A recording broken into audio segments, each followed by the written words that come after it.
3 weeks ago, Kevin Warsh basically told us what he was going to say at Jackson Hole, and almost nobody was listening. Wait, before he even had the podium? July 29th, on the record, the exact ambiguity the whole market spent 3 weeks pricing as a mystery he'd already sketched. Dude, that's kind of wild when you say it out loud. I'm Blake. I'm August, and this is the show where we grade the trade against the words, not the headline. And the headline version, the one everyone ran with, was simple. New Fed chair, first keynote, coin flip. Does he give guidance? Does he stay vague? Place your bets.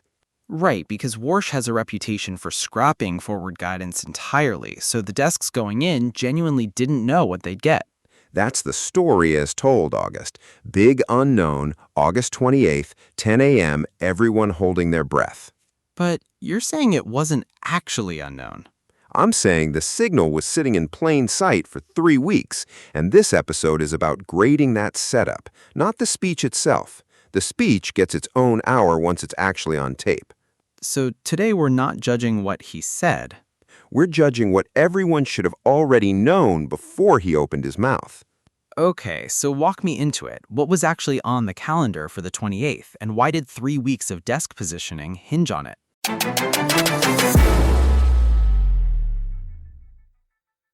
So the calendar's set. Now the real question is what the market did with those 3 weeks. Positioned hard is what it did.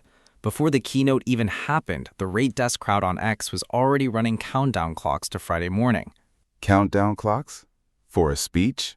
For a speech. And it gets better. TD Securities was out saying Warsh could hand investors, quote, modest reassurance, days before he'd said a single word in public. Wait, that's a real call, not just chatter?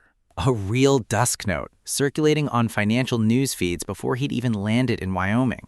No way. A bank calling the tone before the mic's even on? That's the environment. Everyone was trading the anticipation, not the transcript. So the trade wasn't wait and see, the trade was guess and go. Right. 19 days between that keynote and the September decision. 19 days and policy sitting at 3.5 to 3.75% the entire stretch. Which means every word he chooses has 19 days to get priced, repriced, and priced again before anyone gets a rate cut or a hold confirmed. And on the other side of that stretch is the actual meeting, September 15th and 16th. Rate decision lands Wednesday, September 16th, 2 p.m. Eastern. And that's the one with teeth, because that's also when the summary of economic projections comes back. The dot plot, which hasn't shown up in a while. Long enough that half the desks modeling this thing are basically flying without the committee's own rate path in front of them. So you've got a chair who's historically stingy with forward guidance into a vacuum right before the dots reappear. That's not a small gap to trade blind through. It's not, and that's exactly what we're grading. Not what Warsh actually said, but how hard people bet he'd said and how hard they leaned on it. So walk me through how they leaned. What did the actual positioning look like going in?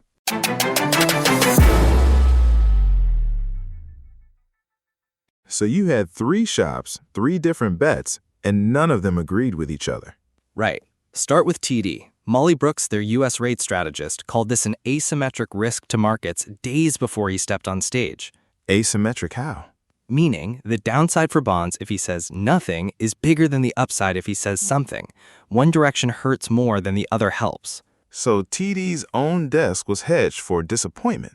Pretty much. And in the same note, they walked it back a notch, said he might give investors something short of real guidance, just enough to calm the room without committing to anything. Calm the room. That's a strategist trying to have it both ways. A little, yeah. Then Stifel economics went the other direction entirely. Flat call. Warsh's speech was unlikely to give markets a clear signal on rates. Period. No hedge, no asymmetric anything. Just don't expect an answer. Which is the opposite bet from TD, who at least left room for a little reassurance. Right, TD's hedging their own hedge. Stifel's just saying it's a wash. And then Goldman comes in with a piece that actually explains why nobody could agree. This is the one that got me. Goldman flagged elevated FX volatility risk because Warsh himself reportedly hadn't decided whether to go big picture or address near-term policy at all. Wait, he hadn't decided going into the speech? That's what Goldman was working with. And on top of that, this keynote is the only Jackson Hole speech getting live TV coverage, and unusually, there's no Q&A session at all. No Q&A changes the whole calculus. If he says something ambiguous, there's no reporter in the room to make him clarify it. Whatever he says just sits there, unpacked, live, no follow-up. So 3 desks, 3 reads, and a live broadcast with zero chance to ask a second question. That's the setup going in. Which is why everything from here comes down to 2 things. Does he give any near-term guidance at all? And does the dot plot actually come back next month? Those are the 2 threads. And here's what almost none of those notes accounted for. 3 weeks before any of this, Warsh had already told reporters on the record what kind of speech this was going to be. Wait, he told them beforehand? Weeks earlier, before TD, before Stifel, before Goldman ever wrote a word.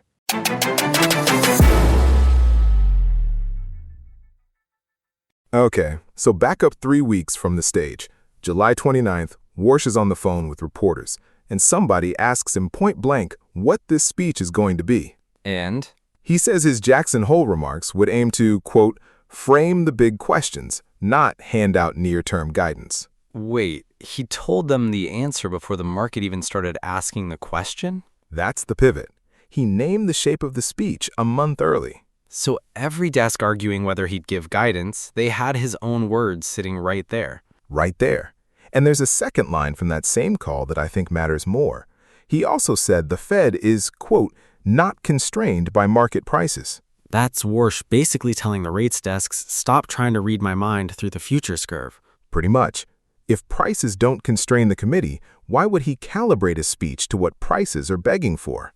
Fair. Now layer in the dot plot piece because that one's been sitting out there since June. CNBC had it mid-June. Warsh was expected to withhold his own dot from the outlook entirely. Withhold it, not just soften it. Withhold it. And Goldman's David Miracle told them their own desk genuinely didn't know if Warsh would submit projections at all, given how long he's been criticizing forward guidance as a concept. So Goldman's chief economist is on record saying his shop couldn't call it. 2 months before the speech. And people were still writing notes in August like this was an open question. It was open on the mechanics. Will the dot plot come back on the 16th regardless of what he does personally? But the tone of his remarks, he'd already told them. Frame the big questions, don't get boxed in by the tape. That's basically a mission statement. It's a mission statement 3 weeks of positioning ignored. Why though? Why does a room full of paid professionals miss a guy literally telling reporters his plan? Because a phone call to a handful of reporters in July doesn't move a Bloomberg terminal the way a scheduled 10 a.m. address does. Nobody's trading a June quote. Until somebody like us goes back and reads it. Somebody has to. Okay, but the words are one thing. If he's not going to hand out guidance, what does 30 minutes at a podium with no numbers actually look like on stage? That's the question. Because how you stage a speech like that says almost as much as the words in it. Format as signal. Format as signal.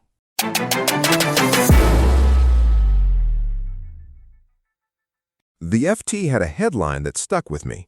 Warsh was trying to, quote, soothe investors' nerves as the economic strain signs kept piling up. Soothe. That's a specific word choice for a central bank speech. It is. It's not clarify policy or set expectations. It's soothe, like you're talking someone off a ledge, not briefing a committee.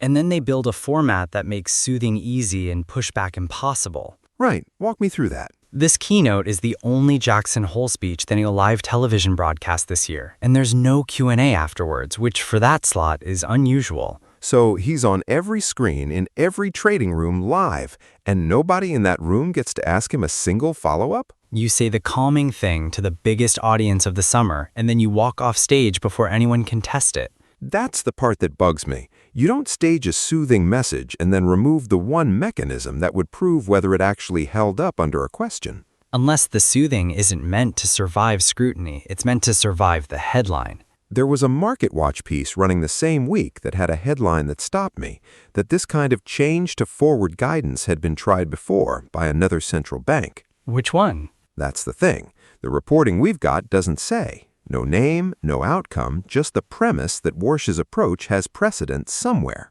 So we know it's happened before, and we don't know how it went. Exactly. It's a headline pointing to history without actually telling you the history. Which, if you're a desk trying to model this, is almost worse than no precedent at all. You've got a ghost of a data point. Right, you can't build a base case off a headline that won't name its own subject. So put the two pieces together. Soothing tone, no questions allowed. That's speech built to be heard once and not argued with. Efficient, if nothing else. But none of that, the tone, the cameras, the missing Q to A, actually tells you where money moved. No, format tells you how the message was packaged. The number that tells you whether anyone believed it is the odds, and those started shifting days before Warsh ever opened his mouth. So let's go there next, because that's the part that actually settles who was right.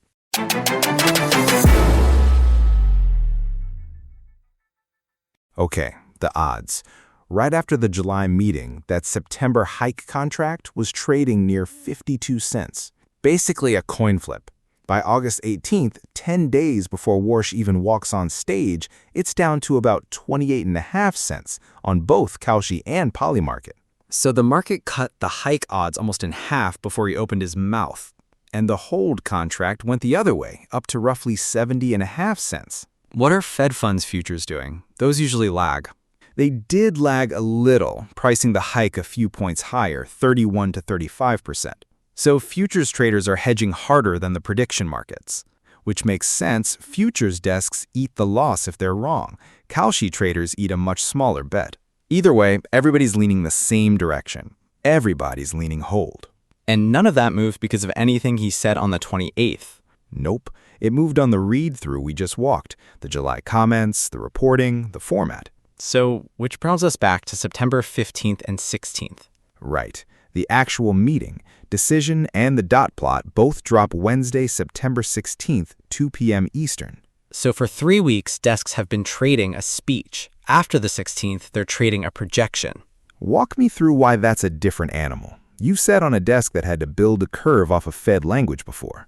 It's the difference between reading someone's mood and reading their actual plan. A speech gives you tone, careful, worried, confident.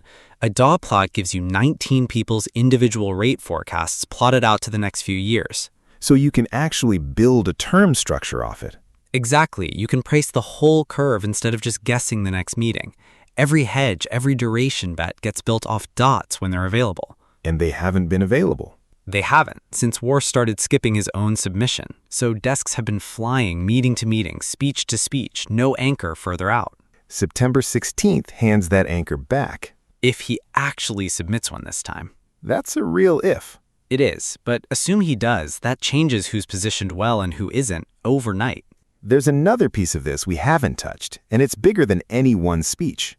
The fight inside the committee itself. Warsh against the rest of the FOMC over how many meetings, how much runway he's actually got. That's where we're going next.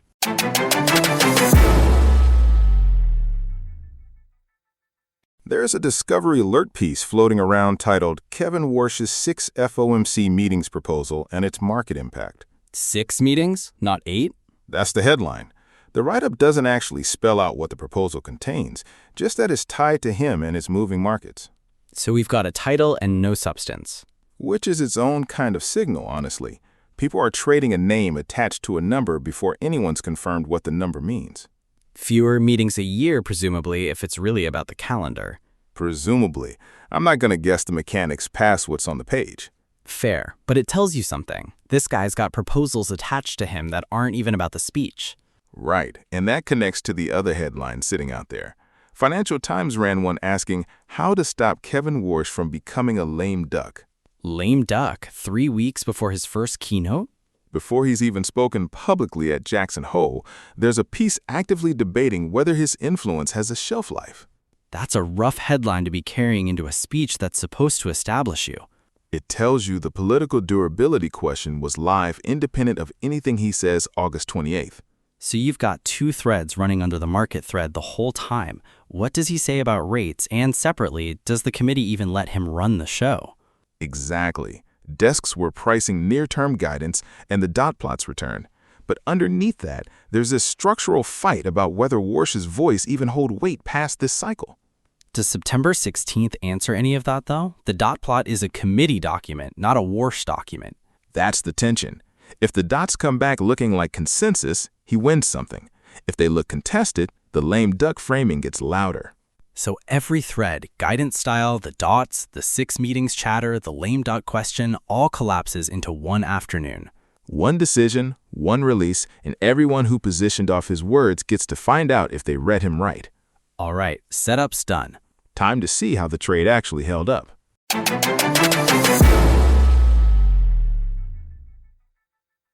Reprice it.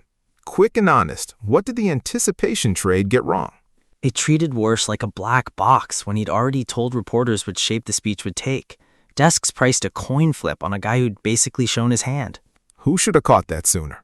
Anyone running a rates desk reading wire transcripts, honestly, that's not buried. That's a guy answering a direct question. Harsh. Fair, though. What would you do differently going into the next keynote?